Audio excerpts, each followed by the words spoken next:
So it's been over a week since South Africa became the most successful nation in Rugby World Cup history with their fourth Rugby World Cup title. And I understand the team are still pretty much traveling around South Africa parading their trophy. I did see a couple of images where the lid seems as they show that they've been waving the trophy around without its lid. So hopefully the lid is kept safely somewhere. But yeah, look, they're great sides. I mean, I'm an All Black fan, so it's great, a rugby fan, and it's great seeing that, given the issues that the social economic issues South Africa has. But yeah, look, I guess like one thing I've thought about is Kolisi. Look, and I guess as a rugby fan, you got Kolisi is probably one of those players it's impossible to hate or dislike. And I think because he's just such an awesome guy, he's an awesome rugby player. I mean, if he was a New Zealander, you'd say he's someone who definitely has mana. And I personally think he's a bit more than Adi Savia in terms of standing. But yeah, look, that's another debate. I guess the question is, I think is Kolisi. I've thought about this now. Kolisi, is he now South Africa? Would he be now considered South Africa's greatest rugby player?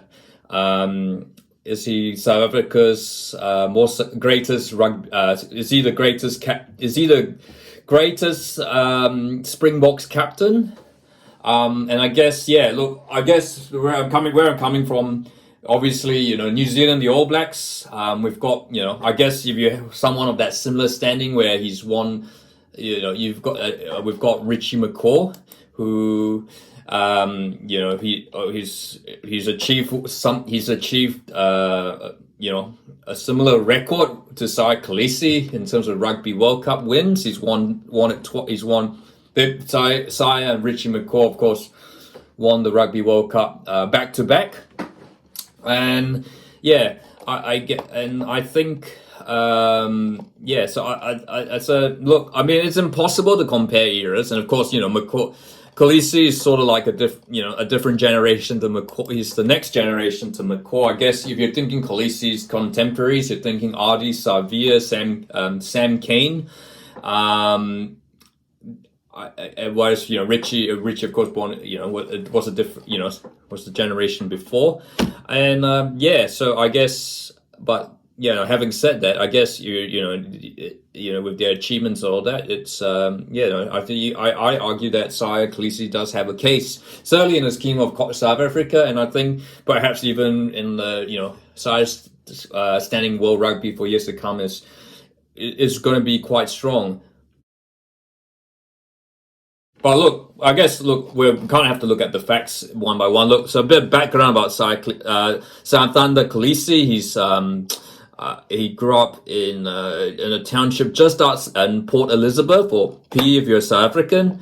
His a very sad backstory. His mother passed away when he was 15, and he was raised by his grandmother in his teenage years. He was offered a rugby scholarship to Grey High School, which is the same school that South African great Graham Pollock and England international Mike Catt attended. And of course, he started his youth career with Eastern Province, and then joined Western Province, and then eventually the Stormers. He played 118 games for the Stormers in Super Rugby, and the Currie Cup, and then before he moved across to the Stormers' great rivals, the Sharks, and that was sort of the start of. And that was sort of like Super Rugby. I can't remember what the name of South Africa's Super Rugby comp went. In the COVID years. I can't remember what it is right now. And then of course it became the URC, and now he's playing for Racing 92 in France. He was a prolific figure in the South Africa under-20s that team that he eventually made his senior debut on the 15th of June 2013 against Scotland and Nelsbury. And he actually got named man of the match. Does that sound like Richie McCaw? I bet it, yeah. And then eventually he became, I don't really like using the word black, but I mean, he became the first ever African black player to lead the Springboks in a test match, when he captained the Springboks against England at Ellis Park, on June 9th of June 2018. And would would captain the Springboks in that 2019 Rugby World Cup in Japan, which, of course, as you know, they won. And, of course, he would go on to, despite injury that nearly threatened his participation in the 2023 World Cup, he'd come back to captain South Africa and retain the title. And, of course, he's the first black African captain of a Rugby World Cup winning side. Look, I guess so. Yeah, I mean, you see that it sounds pretty similar to to Richie McCaw. Of course, Richie McCaw made his debut for the All Blacks against Ireland, and he was named man of the match in that game. It's interesting, of course. Yeah, I think one thing that people would might note is, of course, Sai Kolisi has made far less appearances for the Springboks. Sai Kolisi's had 83 tests. I think he's still got plenty of time to make the 100, in my opinion, as long as his body maintains it. And even with, you got like the talent that they've got in that for, competing for that loose forward position, I think Kolisi, I'd be very surprised if Kolisi didn't get the ton at least. Richard McCaw, of course, finished his test career with 148 appearances for the All Blacks. And so, yeah, so I think Sai will, as I said, he will eventually get the ton. In this, obviously they play a lot more tests than they did, now they play about 15, 20 tests. I think as long as Kolisi's body's fit, and I think it's looking like, at 32, he's got probably another 4 years of rugby. I don't think this will be his last Rugby World Cup.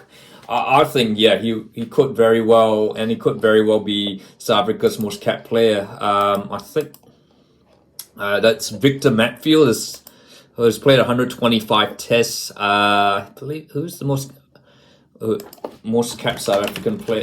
It's certainly the most South African player to be who has captained the Springboks. So I think Sai could easily hit that 100, and possibly even beat Victor Matfield's record, whether he wants it or not. I guess the thought is, and the other thing, of course, that's often mentioned. He's the other person to consider, of course. I think firstly, South Africa's other Rugby World Cup captain, that's John Smith, who won the Rugby World Cup in 2007. He played 111 tests and 83 tests as captain. So, of course, he's still well ahead of Sai Kolisi, who's on 45. And then you think, and of course, miles ahead of the other. I think worth mentioning, of course, Ryan Sarpina played 29 tests and captained all of them. The other person, of course, Eben Etzebeth, who's played 106 tests, and has often been considered by many fans to be he should really be the captain of the Springboks.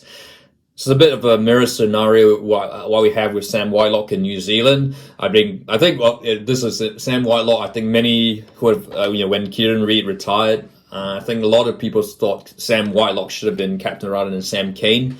And there is even some debate initially, I guess, when they were looking at to pick captains, that Eben Etzebeth should have been picked over Sai Kolisi. And I think, of course, as you know, in South Africa, there's identity politics, and they want, that they only pick Sai Kolisi because of the color of his skin. Fortunately, I think nowadays we're given the success Sai Kolisi's had, that's pretty much well in the past, although there are still small pockets of think that maybe Eben Etzebeth would have done a similar job. But look, in any case, Sai Kolisi's 2 Rugby World Cup wins and the number of tests, I think it certainly stands it up there. And I think Nebuchadnezzar, as we saw in this Rugby World Cup, was was easier, very capable deputy captain. I guess obviously, I think one thing interesting, of course, obviously you can't, as I say, you can't compare eras. Because they obviously played far less tests back in the day. But particularly, I think if you were sort of like, to try maybe arbitrarily try and factor it down, to how doing the same thing where you factor in inflation with house prices, that sort of thing. And I guess thinking like someone like Nas Porta, who captained the Springboks in the 1980s when they were playing far less tests because a lot of countries had pretty much exiled South Africa. Didn't want to have any sporting relations with South Africa due to apartheid. I guess, it would be interesting to see how Kolisi compares to someone like Nas Porta, or any of those players who played during that time when South Africa was sort of excluded from world sport. But you look at the names who have played a lot of tests. I think Gary Teichmann, Dawie de Villiers, Matthew Krieger, Vots, and I think Skinstad, and in the late Juice van der Westhuizen. I think Sai Kolisi definitely stands out there. So I think he's got a good case. And I think the other thing that makes Sai Kolisi appeal to all rugby fans, it's just the way he saw this Rugby World Cup, how he presents himself to the media, how he really loves the Springbok jersey. Look, I think when you saw the yellow card against the All Blacks, how devastated he was. And then after that, he's someone you could really get behind. Something very similar, I think only like Richie McCaw might get, is someone, you could actually embrace. And so I think when people look at this era, I think Sai Kolisi, will be looked on very favorably by rugby historians, just in the same way New Zealanders have looked at like Colin Meads, Richie McCaw, Dan Carter. But look, that's my thoughts on Sai Kolisi. I think, greatest, certainly the greatest Springbok captain, I think so. The two Rugby World Cups. So I know Rugby World Cups aren't a measure of everything, but I think, you consider what British and Irish Lions and all that, sort of the success that South Africa has. I think Sai Kolisi has a good case there. It's the greatest Springbok.